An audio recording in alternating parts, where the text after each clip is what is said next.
नमस्कार दोस्तों। यूपीआई अब हमारे जीवन का एक अभिन्न अंग बन चुका है और इसका प्रयोग हम कई जगह पे करते हैं। चाट की दुकान पे, खाने की दुकान पे, बड़े बड़े होटलों पे और कैशबैक के लिए। और करे भी क्यों ना, पहले ये इतना कन्वीनियंट है यूज करने को। आप बस फोन उठाओ, बार कोड स्कैन करो और पेमेंट हो गई। So simple. और दूसरा, इट्स टोटली फ्री। यूपीआई इतना पॉपुलर है कि फाइनेंशियल ईयर 24-25 में जहां क्रेडिट कार्ड और डेबिट कार्ड ने मिलके 12 बिलियन ट्रांजैक्शंस रिकॉर्ड किए, यूपीआई ने अकेले ही 185 बिलियन ट्रांजैक्शंस रिकॉर्ड किए थे। सिर्फ यही नहीं, जब अमेरिकन गवर्नमेंट को अपने देश में एक डिजिटल पेमेंट सिस्टम बनाना था तो गूगल ने उनको एडवाइस किया था कि आप यूपीआई का मॉडल फॉलो करें। लेकिन जिस प्रकार कहा जाता है कि चांद में भी दाग होता है, उसी प्रकार यूपीआई के रंग में भंग डालने वही चीज आई है जिसने हम सबके जीवन में परेशानी ला के रखी है। अब वो है पैसा। आरबीआई कहता है कि अगर किसी भी फाइनेंशियल प्रोडक्ट में सस्टेनेबिलिटी चाहिए तो आपको पैसे की आवश्यकता होती है। तो आरबीआई, एनपीसीआई और बहुत सारे बैंकों का एक ग्रुप सरकार को रेकमेंड करता है कि अगर आप चाहते हो कि यूपीआई सस्टेनेबल बने तो आप इसमें 0.3% एमडीआर यानी कि मर्चेंट डिस्काउंट रेट लगाएं हर P2M ट्रांजैक्शंस के लिए। इस प्रस्ताव को सुनने के बाद हमारी सरकार ने काफी गहन विचार करके कहा नहीं। तो अब सवाल उठता है कि आखिर एमडीआर क्या है और आरबीआई क्यों कहता है कि यूपीआई को एमडीआर की आवश्यकता है। भारत सरकार ने एमडीआर के लिए मना क्यों किया और क्या यूपीआई बिना एमडीआर के भी सस्टेनेबल बनाया जा सकता है। इन सब सवालों का जवाब जानने के लिए इस वीडियो को अंत तक देखें। अगर आपने ये वीडियो अब तक लाइक नहीं करी है तो इसको जरूर लाइक करें। अगर ये चैनल में आप नए आए हैं तो सब्सक्राइब करें और बेल आइकन भी जरूर दबाएं। यूपीआई को सस्टेनेबल रहने के लिए पैसों की आवश्यकता क्यों है, ये जानने के लिए हमको पहले यूपीआई का आर्किटेक्चर मालूम होना चाहिए। तो यूपीआई का बेसिक आर्किटेक्चर हमको एनपीसीआई की इस रिपोर्ट में मिल जाता है। तो यहाँ पे पहले दो पीएसपीज होते हैं। पीएसपी यानी कि पेमेंट सर्विस प्रोवाइडर, जो कि गूगल पे, फोन पे और पेटीएम जैसे एप्स होते हैं। ये इंटरेक्ट करते हैं एनपीसीआई के सर्वर्स के साथ और एनपीसीआई इंटरेक्ट करता है दो बैंकों के साथ। एक बैंक जो पैसे देता है और दूसरा बैंक जो पैसे प्राप्त करता है। तो ये यूपीआई का बेसिक आर्किटेक्चर था जिसमें कि बहुत सारे प्लेयर्स थे। अगर आप एक डिटेल स्टडी करते हैं यूपीआई के आर्किटेक्चर की तो आपको कुछ और प्लेयर्स मिलेंगे, जैसे कि पेमेंट एग्रीगेटर्स। अब इतने सारे प्लेयर्स को यूपीआई को सस्टेनेबल बनाने के लिए पैसों की आवश्यकता क्यों पड़ती है? बहुत सारे कामों के लिए, जैसे server maintenance, customer support, transaction validation, security और सबसे बड़ी बात, प्रॉफिट कमाने के लिए। अब आरबीआई एमडीआर रेकमेंड करता है इस पैसे की रिक्वायरमेंट को पूरा करने के लिए। अब यहाँ एमडीआर कैसे काम करता है? तो मान लीजिए आपको किसी मर्चेंट को पैसे ट्रांसफर करने हैं, तो बीच में ये पूरा यूपीआई का आर्किटेक्चर आता है। अगर आप कुछ रुपए भेजते हो मर्चेंट को, तो जो ये पेमेंट आर्किटेक्चर है ये कुछ परसेंट उससे काट देगा फॉर मेंटेनेंस और बचे हुए पैसे मर्चेंट को देगा। तो जो ये परसेंटेज कटौती हुई है इसको कहा जाता है एमडीआर, मर्चेंट डिस्काउंट रेट, जिसकी वजह से आप जितने पैसे मर्चेंट को भेजते हो उससे कम पैसे मर्चेंट को मिलते हैं। तो इस एमडीआर का यूज होता है यूपीआई के आर्किटेक्चर को सस्टेन करने के लिए। तो अब भारतीय सरकार को यह प्रस्ताव स्वीकार्य क्यों नहीं था? वो इसलिए कि जो मर्चेंट होते हैं उनको आप जितने पैसे भेजते हैं उससे कम मिलते हैं। तो अब या तो मर्चेंट आपसे बोलेगा कि आप कैश में पेमेंट करो, नहीं तो फिर वो आपसे बोलेगा कि आप थोड़ा ज्यादा पैसे पे करो ताकि मुझे मेरे पूरे पैसे मिले। अगर वो कैश में पेमेंट मांगता है तो फिर सरकार फेल हो जाएगी। और अगर वो आपसे कहता है कि आप मुझे ज्यादा यूपीआई पेमेंट करो, तो आप यूपीआई पेमेंट नहीं करोगे, आप कैश में पेमेंट करोगे, तो फिर से सरकार का डिजिटल इंडिया का एम फेल हो जाएगा। तो इसलिए सरकार को एमडीआर स्वीकार्य नहीं है। तो अब अगर आप यूपीआई के लिए एमडीआर चार्ज नहीं करोगे तो आप इसको सस्टेनेबल कैसे बनाओगे? जी हाँ, बिल्कुल, रेवडीज का यूज करके, यानी कि गवर्नमेंट सब्सिडीज। तो फाइनेंशियल ईयर 21-22 से लेकर फाइनेंशियल ईयर 23-24 तक भारत सरकार ने कुल मिला के 6,000 करोड़ रुपए एज सब्सिडी यूपीआई को दिए, जो कि इंडिया की फाइनेंशियल रिसोर्सेज पे बहुत बड़ा ड्रेन है। और यही नहीं, बल्कि 1,500 करोड़ रुपए फाइनेंशियल ईयर 24-25 को अलॉट किए गए हैं।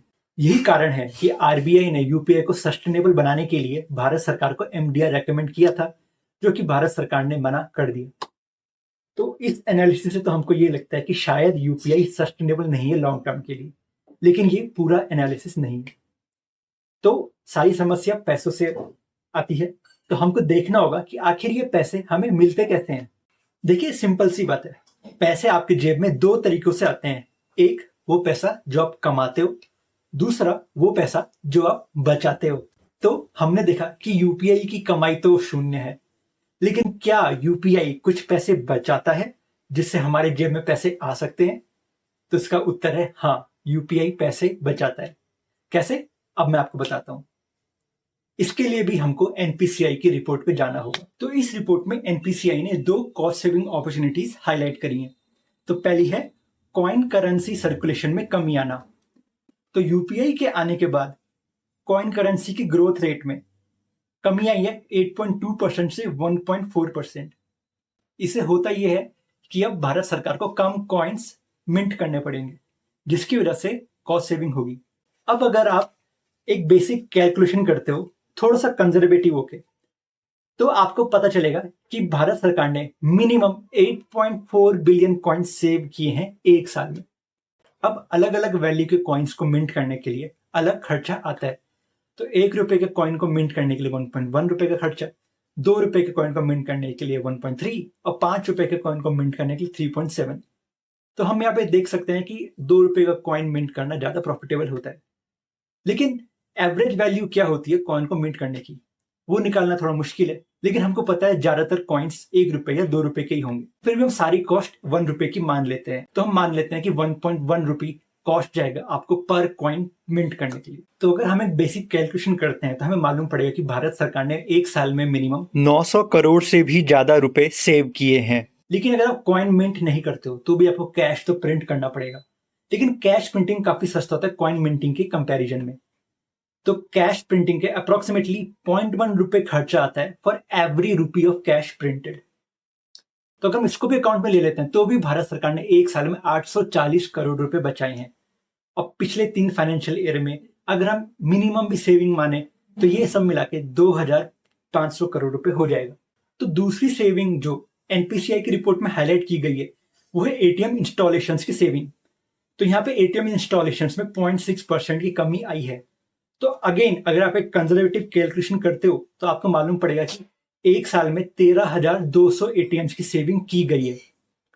अब एक एटीएम के इरेक्शन में वेरिएबल कॉस्ट लगती है, फिक्स नहीं होता, लेकिन अप्रोक्सीमेटली एक कंजर्वेटिव अप्रोच के साथ हम मान सकते हैं कि एटीएम को इरेक्ट करने में लाइफ टाइम में मिनिमम 5 लाख रुपए तो खर्चा होता ही है। तो अब अगर इन फिगर्स को लेकर हम कैलकुलेशंस करें तो हमें मालूम पड़ेगा कि एक साल में भारत सरकार ने 660 करोड़ रुपए सेव किए और 3 साल में ये बढ़कर 1980 करोड़ रुपए हो जाएगा। अब टोटल मनी वाले इस पेज को एक बार फिर से देखते हैं। तो मनी सेविंग अब हमें देखने को मिलेगा कि काफी ज्यादा हो चुकी है 3 साल में। लेकिन अभी भी बहुत सारे ऐसे फैक्टर्स हैं जो हमने इंक्लूड नहीं किए, जिसमें से एक फैक्टर है डेबिट कार्ड के यूज में कमी। डेबिट कार्ड्स में भी बैंक्स को एमडीआर पे करना पड़ता है, वीजा और मास्टर कार्ड जैसी कंपनीज को, जो कि एमडीआर ज्यादा होता है यूपीआई की तुलना में। यूपीआई में 0.3% एमडीआर की मांग की जा रही है, तो वीजा और मास्टर कार्ड में यही एमडीआर 1% से 3% तक हो सकता है। लेकिन इस सेविंग को एग्जैक्टली कैलकुलेट कर पाना थोड़ा मुश्किल है, but yes it is also potential saving. और एक और सेविंग होती है जीएसटी कलेक्शन से। जी, तो हाल ही में आपने एक रिपोर्ट देखी होगी जिसमें कहा गया है कि बेंगलोर के कुछ मर्चेंट्स ने यूपीआई एक्सेप्ट करना मना कर दिया है, क्योंकि जब वो यूपीआई एक्सेप्ट करते हैं तो उनको जीएसटी का नोटिस आ जाता है। तो देखिए जीएसटी सबको भरना चाहिए, इट्स अ गुड थिंग। अब वेंडर्स उसको मना करेंगे क्योंकि वो नहीं चाहते जीएसटी भरना, दैट्स अ सेपरेट थिंग। लेकिन हाँ, यूपीआई से कम आप ये कर सकते हो कि आप ट्रेस कर सकते हो किसको कितने पैसे मिले, भले ही आप जीएसटी नोटिफिकेशन ना भेजो किसी को। तो दैट इज ऑल्सो सेविंग जो कि भारत सरकार को मिलती है।